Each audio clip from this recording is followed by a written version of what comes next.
ইনশাআল্লাহ আল্লাহর জমিনে আল্লাহর দ্বীনের ঝান্ডা সমুন্নত রাখতে, আল্লাহর পয়গম্বরের ইজ্জতের হেফাজত করতে, এদেশের নাস্তিক্যবাদকে রুখতে, এদেশে ইসলামকে উপড়ে ফেলার সকল ষড়যন্ত্রকে রুখার জন্য যদি এর চেয়ে বড় ত্যাগ এবং কোরবানির প্রয়োজন হয়, হাসি মুখে আমরা সেই ত্যাগ করতে প্রস্তুত রয়েছি।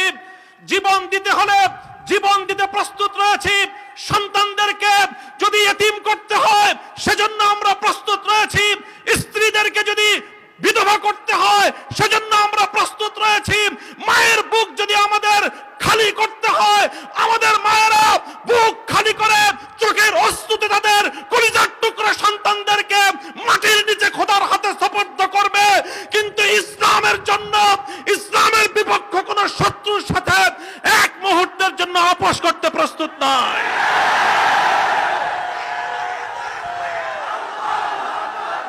সময় কম, আমার স্পষ্ট পয়গাম, সব অন্যায়ের ক্ষমা রয়েছে, গাদ্দারি আর বিশ্বাসঘাতকতার কোনো ক্ষমা নাই। যারা গাদ্দার এবং বিশ্বাসঘাতক হিসেবে পরিচিত হবে, প্রমাণিত হবে, আগামী দিনে তাওহীদি জনতা তাদেরকে ঠাঁই দেবেন না ইনশাআল্লাহ। ওলামায়ে কেরাম, হেফাজত নেতৃবৃন্দ যেভাবে শপথে বলিয়ান হলেন, যারা আমাদেরকে এভাবে সমর্থন যোগাচ্ছেন, আপনারা তো সমর্থন যোগাচ্ছেন, কিন্তু আপনারা কি কথাটা টের পান যে আপনাদের এই অভূতপূর্ব সমর্থনের কারণে রাষ্ট্রযন্ত্রের পক্ষ থেকে আমাদের উপর চাপটা কিন্তু আরো বেশি বেড়ে যায়।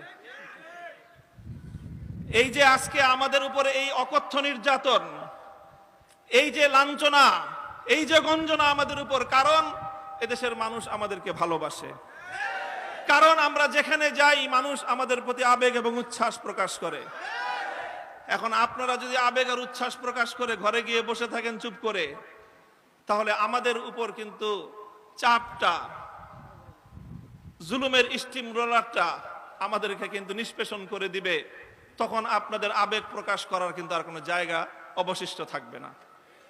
এই জন্য আমি আজ আমাদের আমির, এই জনপদের সকল আলেম ওলামার আমির, এই জনপদের কোটি কোটি তৌহিদি জনতার অবিসংবাদিত আধ্যাত্মিক রাহবার আল্লামা মুহিবুল্লাহ বাবুনগরীর এই মজমাকে সারা দেশের প্রতিনিধিত্বশীল মজমা হিসেবে গ্রহণ করে আমি এ জাতির কাছ থেকে জিজ্ঞাসা করতে চাই, আগামী দিনে ইসলামের কথা বলার অপরাধে, আল্লাহর পয়গম্বরের ইজ্জতের পক্ষে কথা বলার অপরাধে শাপলা চত্বরের আমার ভাইয়ের রক্তে রঞ্জিত শাহাদাতের কথা বলতে গিয়ে হাটহাজারীতে আমার যে সকল সন্তানদের বুকগুলোকে জালিমের বুলেটের আঘাতে ঝাঁঝরাতে হতে হয়েছে, ব্রাহ্মণবাড়িয়ায় যেভাবে পাখির মতো গুলি করে আমার সন্তানদেরকে শহীদ করা হয়েছে, সেই সন্তানদের পক্ষে কথা বলতে গিয়ে আমাদের কণ্ঠ যদি আবার চেপে ধরবার চেষ্টা করা হয়,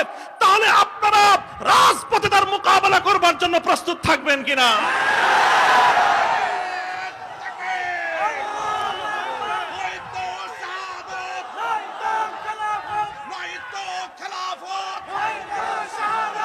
সংগ্রামী সাথী ও বন্ধুগণ,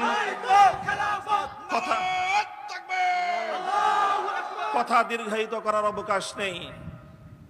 আমি আমার দীর্ঘ কারাবন্দিত্বের সময়ে আল্লাহ পাক রব্বুল আলামিনের রহমতের উপর আমার আস্থা, অবিচল বিশ্বাস ছিল যে আল্লাহ রব্বুল আলামিন নতিজা ভালো করবেন।